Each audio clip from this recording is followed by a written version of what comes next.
The small aircraft screamed toward Earth, engine sputtering desperately. Jack Harmon sprinted across his withering field as the plane struck ground with a sickening crunch.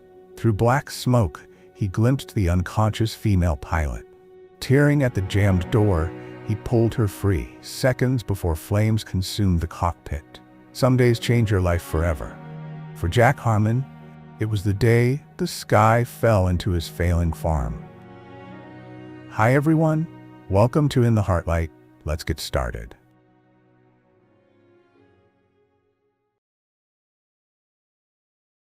The morning had started like all the others, with bills Jack couldn't pay and memories he couldn't escape.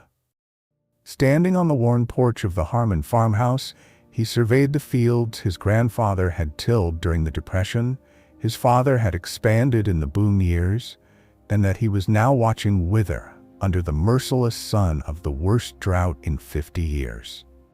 Jack took a sip of coffee that had gone cold while he'd been staring at the final notice from Heartland Regional Bank. The red letters seemed to pulse. Foreclosure proceedings initiated. Payment required, $43,872.16. Due date, 2 weeks from yesterday. Another day in paradise, he muttered, the phrase his father had used each morning, though in those days it hadn't been ironic.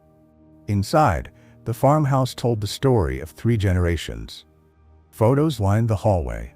His grandfather standing proud beside the first tractor, his father receiving a county award for corn production, and Jack himself in Air Force dress blues, standing beside an F-16 with a wide smile that now seemed to belong to someone else. The phone rang, splitting the heavy silence. Jack let it go to the ancient answering machine, already knowing who it would be. Mr. Harmon, this is Thomas Thompson from the bank again. Your situation has become critical. If we don't receive at least a partial payment by Friday, I'll have no choice but to. Jack hit the delete button. Thompson's voice had become as predictable as the sunrise. The banker had never forgiven Jack for returning to Riverbrook with a dishonorable discharge hanging around his neck like a millstone, tainting the Harmon name that had once meant something in this town. In the kitchen, Jack opened the refrigerator to find little more than condiments and a half-empty carton of milk. The cabinet yielded the last cup of rice. Somehow he'd feed himself today.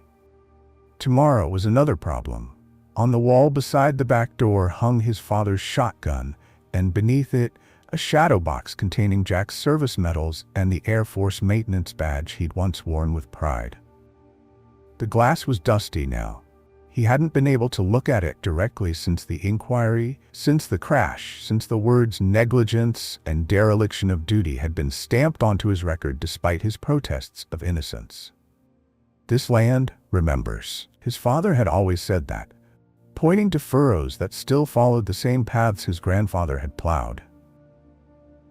But the land also remembered mistakes. Jack sometimes wondered if he could feel his own failures seeping into the soil, poisoning his crops from the roots up. He was checking the ancient irrigation pump when he first heard it, the stuttering cough of an aircraft engine laboring against gravity. Jack shielded his eyes against the sun, searching the vast blue canvas until he spotted it. A small plane, single engine by the sound, its flight path erratic. The engine noise surged and faded like a dying heartbeat. He recognized the model instantly, a modified Cirrus SR-22, experimental by the looks of the elongated fuselage. As a maintenance crew chief who'd spent 12 years keeping multi-million-dollar jets in the air, Jack knew the sound of an aircraft in distress. This one wouldn't stay airborne much longer. The plane banked sharply, too sharply, losing altitude with each second. It was headed straight for his eastern cornfield, where the irrigation had failed first and the plants stood brittle and useless. At least the crash wouldn't destroy anything of value, a bitter consolation. Without conscious thought, Jack was running, his boots kicking up dust from the parched earth. He fumbled for his phone as he ran, dialing 911 with eyes still fixed on the descending aircraft. Emergency services, what's your... Plane crash imminent, Jack panted. Harmon Farm, East Field, County Road 22. Send ambulance and fire. The dispatcher was still asking questions when Jack hung up and shoved the phone back in his pocket. Time was measured now in heartbeats, in the stuttering whine of the failing engine, in the distance between his pounding feet and the point of impact. The plane dropped below the tree line, disappearing from view for a terrible moment before Jack heard the crash, metal screaming against earth. He ran faster, lungs burning, the smell of smoke already reaching him. The scene that greeted him sent him back 12 years.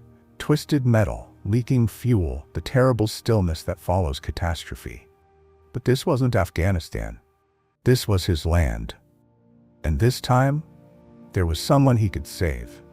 After dragging the unconscious pilot to safety, Jack checked her vital signs with practiced movements. Pulse steady but rapid, breathing shallow but present. Possible concussion, lacerations to the face and arms, but nothing immediately life-threatening. Her flight suit was high-end, custom, with a name patch reading only A. Pierce and a company logo he didn't recognize. The wail of sirens grew closer as Jack used his shirt to blot blood from a cut above her eye. The pilot stirred, her eyelids fluttering. "Don't move," Jack said. "Help is coming." Her eyes opened, startlingly blue against the smudges of soot and blood. For a moment they held surprising clarity, locking onto Jack's face with laser focus. "My plane," she whispered. "Beyond saving," Jack replied. "Unlike you." The ghost of a smile crossed her lips before she winced in pain.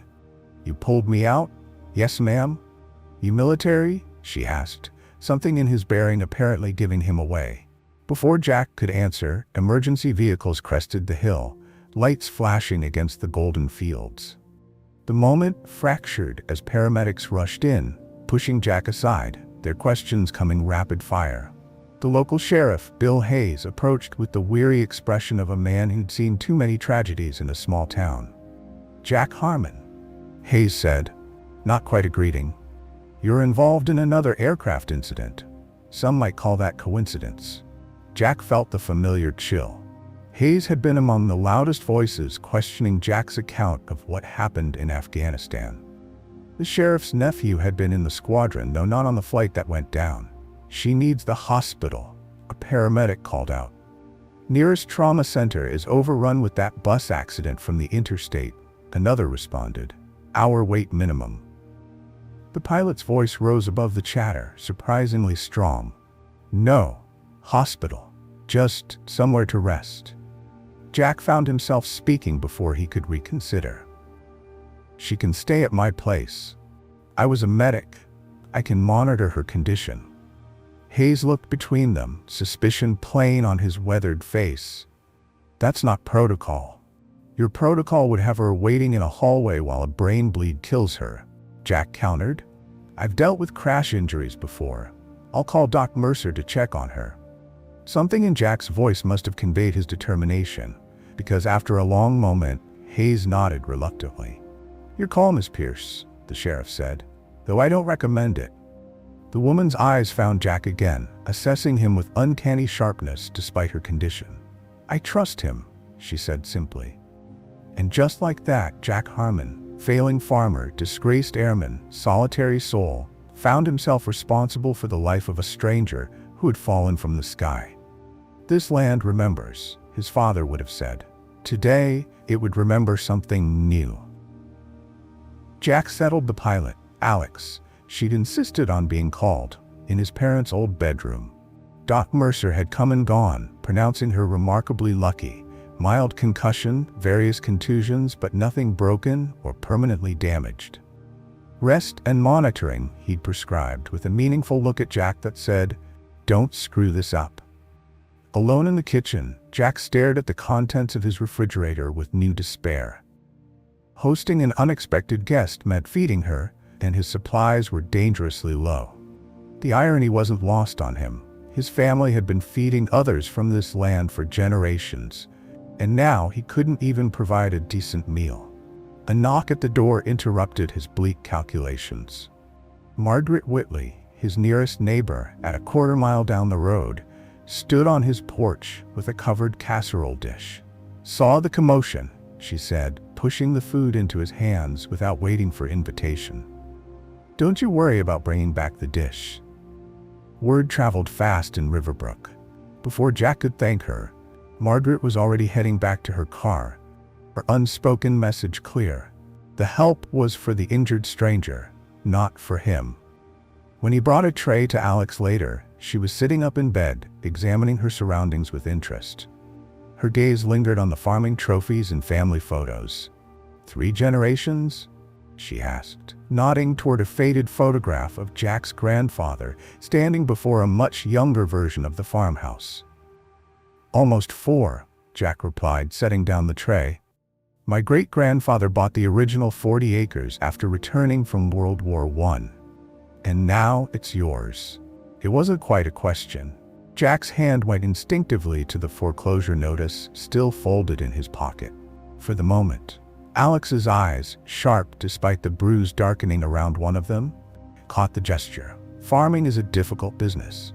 Bailing is even harder." The words slipped out before Jack could stop them. He busied himself adjusting the water glass on her tray. "You were Air Force," she said, changing the subject. "I spotted the shadow box in the hallway." Jack stiffened. "A lifetime ago." "What did you do?" "Maintenance, crew chief."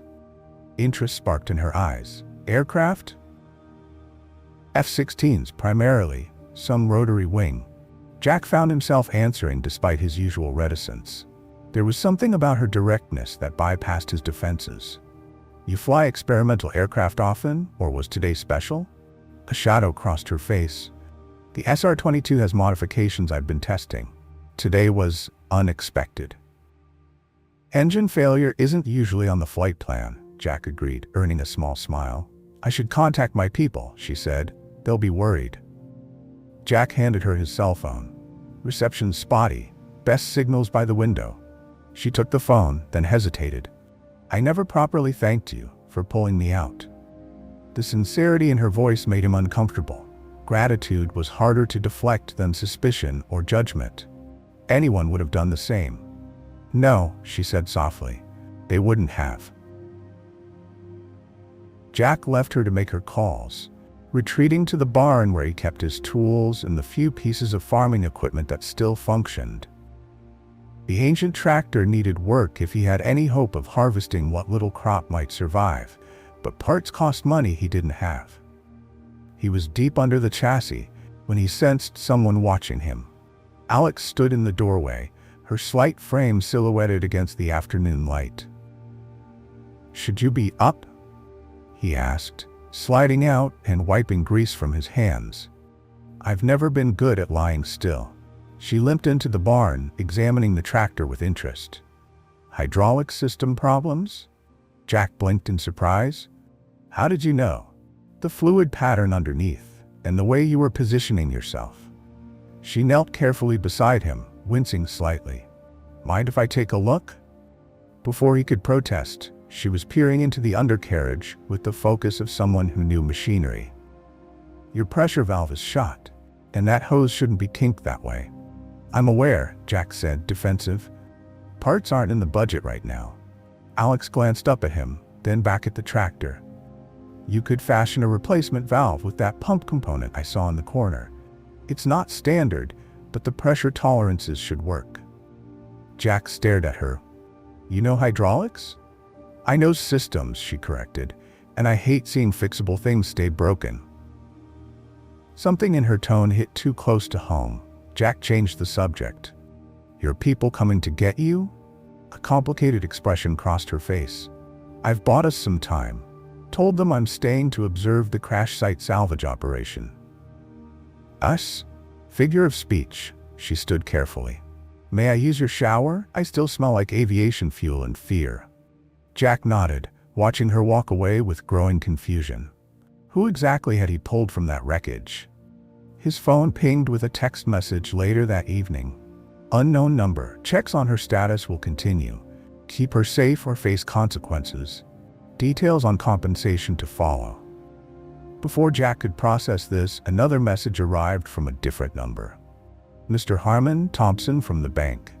Mandatory meeting tomorrow at 9 a.m. to discuss accelerated foreclosure timeline. Be there or forfeit appeal rights. The sky had delivered a mysterious pilot to his failing farm, but it seemed the Earth still had troubles of its own. The bank meeting went exactly as Jack had expected. Thompson, with his perpetually disappointed expression, sat behind a desk cluttered with foreclosure notices. $43,872.16, Thompson said without preamble. That's what you need to keep your farm, Mr. Harmon. The deadline has moved up, end of this week. That's not the timeline we discussed, Jack protested. The paperwork said 2 weeks. Thompson adjusted his glasses. The board has concerns about crop viability. The drought means collateral depreciation. Translation: they didn't believe Jack could recover, so they wanted the land before anyone else could claim it. Probably that development company from the city that had been buying up distressed farms. I'll get the money, Jack said, the words hollow even to his own ears. Thompson's smile was thin. I'm sure you will. And if not, perhaps your guest might help. I understand Miss Pierce has resources. Jack froze. What do you know about her? Small town, Thompson shrugged. People talk, especially when a stranger falls from the sky. Jack left the bank with a knot in his stomach. For Thompson to know about Alex meant others were talking too. Whatever privacy she'd hoped for in Riverbrook was already compromised. When he returned to the farm, he found Alex in his father's workshop, surrounded by disassembled tractor parts and improvised tools. Despite her injuries, she'd managed to create an organized repair station. She looked up when he entered, a smudge of grease on her cheek making her look strangely at home among the worn tools. I hope you don't mind, she said. I couldn't just sit around. Jack surveyed her work, impressed despite himself. Where did you learn to do this? My father, she answered, something softening in her expression. He believed everyone should understand how things work before trying to improve them. Wise man. He was. The past tense hung in the air between them. Jack noticed something on the workbench beside her. An expensive satellite phone, far more sophisticated than anything available in Riverbrook, and a watch that probably cost more than his annual income. The bank meeting went exactly as Jack had expected. Thompson, with his perpetually disappointed expression, sat behind a desk cluttered with foreclosure notices. $43,872.16, Thompson said without preamble. That's what you need to keep your farm, Mr. Harmon. The deadline has moved up, end of this week. That's not the timeline we discussed, Jack protested. The paperwork said 2 weeks. Thompson adjusted his glasses. The board has concerns about crop viability. The drought means collateral depreciation. Translation: they didn't believe Jack could recover, so they wanted the land before anyone else could claim it. Probably that development company from the city that had been buying up distressed farms. I'll get the money, Jack said, the words hollow even to his own ears. Thompson's smile was thin. I'm sure you will. And if not, perhaps your guest might help. I understand Miss Pierce has resources. Jack froze. What do you know about her? Small town, Thompson shrugged. People talk, especially when a stranger falls from the sky. Jack left the bank with a knot in his stomach. For Thompson to know about Alex meant others were talking too. Whatever privacy she'd hoped for in Riverbrook was already compromised. When he returned to the farm, he found Alex in his father's workshop, surrounded by disassembled tractor parts and improvised tools. Despite her injuries, she'd managed to create an organized repair station. She looked up when he entered, a smudge of grease on her cheek making her look strangely at home among the worn tools. I hope you don't mind, she said. I couldn't just sit around. Jack surveyed her work, impressed despite himself. Where did you learn to do this? My father, she answered, something softening in her expression. He believed everyone should understand how things work before trying to improve them. Wise man. He was. The past tense hung in the air between them. Jack noticed something on the workbench beside her, an expensive satellite phone, far more sophisticated than anything available in Riverbrook, and a watch that probably cost more than his annual income. A distinguished older man stepped forward as Jack and Alex walked out to meet them. "Miss Pierce," he said, relief evident in his voice. "The board is most concerned." "I'm sure they are, Jeffrey," she replied coolly, though perhaps more about the prototype than about me. The man, Jeffrey, looked uncomfortable. "Both are valuable assets, Miss Pierce." Jack felt increasingly out of place as more suited individuals emerged, creating a protective formation around Alex. One handed her a tablet displaying what looked like stock prices. Another murmured about press statements and market impact. "Enough," Alex said sharply, her voice carrying a natural authority that silenced them all. She turned to Jack. "Mr. Harmon, I apologize for the intrusion. These are my colleagues from Pierce Aerospace." The name hit Jack like a physical blow. Pierce Aerospace, one of the largest defense contractors in the country, pioneers in next-generation aircraft technology, suppliers to the very Air Force unit he'd served in. "You're Alexandra Pierce," he said slowly, "CEO of Pierce Aerospace." She nodded once, her expression unreadable. "I am." The revelation clicked other pieces into place: her knowledge of systems, her comfort with machinery, the deference of the suited men around her. Not just a pilot.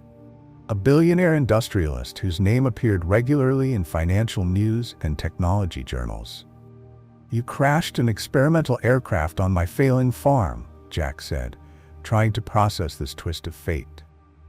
"I prefer to think of it as making an unplanned investment in American agriculture," she replied, a hint of humor in her eyes despite the formal posture she'd adopted with her team. Before Jack could respond, one of the suits approached with urgent news. "Miss Pierce, we're getting weather alerts. A major storm system is developing. We need to leave now to avoid being grounded." As if on cue, the sky darkened to the west, clouds building with unnatural speed. The drought-ending storm was arriving, but bringing its own dangers. Jeffrey stepped forward. "The helicopter is standing by, Miss Pierce." Alex looked between her team and Jack, decision forming in her eyes. "I'm staying." "Miss Pierce, the risk assessment is my decision to make." Her tone brooked no argument. "This community may face flash flooding. Mr. Harmon's knowledge of the local terrain could be vital." Jack stared at her in confusion. "You don't need to stay for that." "Yes," she said firmly, "I do." This land remembers, Jack thought. And apparently, so did Alexandra Pierce. The storm hit with apocalyptic fury, as if nature had stored every drop of rain denied during the drought for this single, violent release. Water sheeted down, turning the parched fields into instant mud flows. Jack and Alex stood on the porch, watching the transformation with matching expressions of concern. "The town sits lower than your farm," Alex observed. "Where will the runoff go?" "There's a reservoir and dam system about 2 miles upstream," Jack explained. "It's been at record lows for years. Can it handle this volume after the drought? The maintenance budget was cut 5 years ago. The emergency spillways haven't been cleared since. And, if they fail, downtown Riverbrook becomes a swimming pool. 200 homes, the school, most businesses." Sheriff Hayes's patrol car splashed up the drive, water already reaching its undercarriage. "Dams showing signs of stress," he called over the storm's roar. "Engineers say the emergency spillway is blocked with debris. Water's rising too fast." "Evacuation?" Jack asked. "In progress, but some folks can't be moved quickly enough." Hayes looked grimly at the sky. "We need to relieve pressure on that dam or we're looking at catastrophic failure." Alex stepped forward. "What about earth-moving equipment? Create an alternative channel." "County machines are 60 miles away. They'll never make it in time." Jack felt something shift inside him. The same clarity that had come when he'd seen Alex's plane going down. "We don't need county equipment. We need to think differently." He led them to the barn and unrolled an old survey map. "There's a natural depression here, parallel to Miller's Creek. If we breach this section of the access road, the water would follow the old creek bed around town instead of through it. Alex studied the map. You'd need explosives to breach it effectively. Which we don't have, Hayes said. But we have fertilizer, Jack countered, and diesel fuel, and someone who understands precise demolition. He looked at Alex. Your company manufactures guided munitions systems. Among other things, she acknowledged. You rebuilt my tractor hydraulics from spare parts, Jack challenged. You understand systems. Something like respect flickered in her eyes. It would be risky. More risky than doing nothing. The sheriff looked between them. You're talking about building bombs to blow up a county road. That's illegal as hell. So arrest me after we save the town, Jack said. Jack and Alex worked in synchronized efficiency, mixing chemicals with precise measurements. Hayes returned with news that water was now spilling over the dam's edge. They had less than 2 hours before catastrophic failure. They reached the target site to find conditions worse than anticipated. The access road was already partially submerged. We need to reposition, Alex said, studying the terrain. Higher where the road curves. A tremendous crack split the night, louder than thunder, deeper than the storm's fury. The dam, Alex whispered, face pale. We're out of time. Jack threw the truck into reverse. New plan. We'll use everything we've got, concentrate it all at the weakest point. That's too dangerous, Alex protested. The blast radius will be a lot smaller than what happens if that flood hits town. Together they repositioned their charges, working with desperate speed as the roar of approaching water grew louder. Detonator's failing, Alex called. Too much moisture. The tractor battery. If we can create a direct current surge, it would work. But someone would need to make the connection manually. Her eyes met his. No, there has to be another way. There isn't time. Jack was already moving. Get to higher ground. Once I make the connection, I'll have about 30 seconds to clear the blast zone. That's not enough time in this terrain, Alex argued. This is my town, my responsibility. Jack? Some things matter more than money, more than pride. He managed a genuine smile. Besides, I've got experience jumping away from explosions. Jack made his way down the slippery embankment. The water was already lapping at the road's edge. He worked methodically, creating the circuit that would trigger their solution. This land remembers. With a silent prayer to generations of Harmons, Jack connected the final wire. He was already running, boots slipping in the mud. 15 seconds. The hill seemed to grow steeper with each step. 20 seconds. He was only halfway up when Alex extended a branch toward him, an improvised lifeline. 25 seconds. Jack lunged for it, their hands connecting just as the night erupted behind him. The concussion lifted him off his feet. Alex pulled with surprising strength, dragging him onto the truck bed as earth and water collided below. Where the road had been, a new channel had opened. Water surged through the gap, following the path they'd created away from town. It worked, Alex breathed. You did it. We did it, Jack corrected, suddenly aware of how close they were. A helicopter's spotlight cut through the darkness, finding them on their impromptu island. My team, Alex said, they must have decided to risk the weather. As the helicopter descended, Jack felt the moment slipping away, their unlikely partnership coming to its inevitable end. Thank you, he said simply. Alex's eyes held his, rain mingling with what might have been tears. This isn't over, Jack Harmon. 3 days later, Riverbrook held an emergency town meeting. Thanks to the diverted water flow, no lives had been lost and most structures remained intact. Jack sat in the back row, uncomfortable with the whispered conversations that followed him. Mayor Wilson stood at the podium. Our town faced potential devastation. The fact that we're gathered here rather than counting our losses is due to the quick thinking and courage of 2 individuals.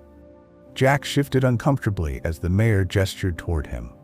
Jack Harmon, whose knowledge of our local terrain proved invaluable, and Alexandra Pierce of Pierce Aerospace, who happened to be visiting our community at this crucial time. Ms. Pierce has an announcement, the mayor continued. Alex rose and took his place. What happened here wasn't just about saving a town. It was about recognizing value where others might not see it. Her gaze found Jack. 3 days ago, I experienced something rare in my world. Genuine help with no expectation of return. Mr. Harmon didn't know who I was when he pulled me from that aircraft. Jack tensed as she continued. I've learned that his farm, which has been in the Harmon family for generations, faces foreclosure due to circumstances beyond his control. But what some see as a failing farm, I see as an opportunity. Alex continued. Pierce Aerospace has been developing agricultural drone systems for drought-prone regions.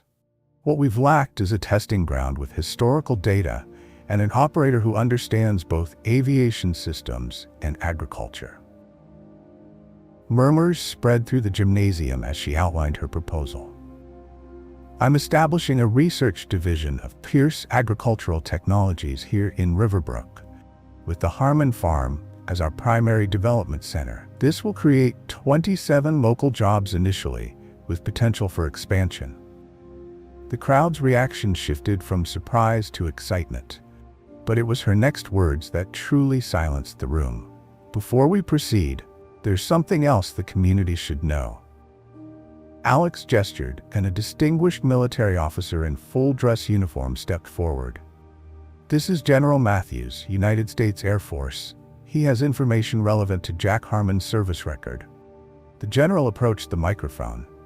After reviewing evidence provided by Miss Pierce's team, I'm here to announce that Technical Sergeant Harmon's discharge has been upgraded to honorable, effective immediately. A hush fell over the room as he continued. The incident that led to his separation from service has been reinvestigated. New evidence indicates the aircraft failure was due to a manufacturing defect, not maintenance error. His pension and benefits will be restored retroactively. Jack sat frozen, unable to process what he was hearing. The stain that had followed him for years, that had colored every interaction in town, was being lifted publicly. Sheriff Hayes was the first to stand, beginning a slow applause that spread through the gymnasium. Faces that had viewed Jack with suspicion now showed something different. Respect, perhaps even admiration. After the meeting, Alex found Jack standing alone outside. You arranged all this, he said, emotion making his voice rough. I recognize the signs, she replied. The same issue affected 3 other aircraft from that production run. It just took someone with the right resources to connect the dots. Why go to all this trouble for a stranger? You weren't a stranger the moment you ran toward a burning aircraft instead of away from it. She paused. The partnership offer is genuine, Jack. No charity, just good business. Your knowledge is valuable, and this land has potential beyond what you've imagined. Some things can't be bought, Jack said, echoing his earlier words, but they can be earned. Alex finished with a small smile.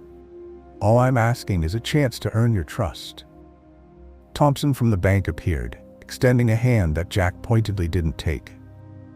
Mr. Harmon, in light of recent developments, the bank is prepared to offer an extension on your loan terms, perhaps with Miss Pierce's involvement. The loan is being paid in full, Alex interrupted, her CEO voice returning. My legal team has already arranged the transfer. And Mr. Thompson? Pierce Financial will be conducting a review of your bank's lending practices in rural communities. I've developed a sudden interest in agricultural banking. Thompson's face paled as he retreated. Jack turned to Alex. I can't let you buy my farm. I'm not buying it, she corrected. I'm investing in a partnership. You'll maintain ownership and operational control. We'll just be bringing in new technology, new opportunities. Your heritage preserved, just enhanced. For the first time in years, Jack felt something unfamiliar stirring in his chest. Hope.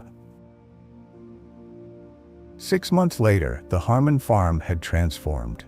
Solar-powered drones monitored crop health across fields that now flourished with experimental, drought-resistant corn.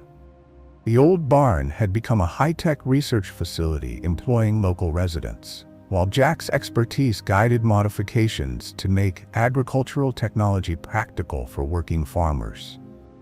Alex's helicopter landed monthly for inspection visits that always seemed to last longer than scheduled. What had begun as a business arrangement had evolved into something neither had anticipated, a friendship built on mutual respect and shared purpose.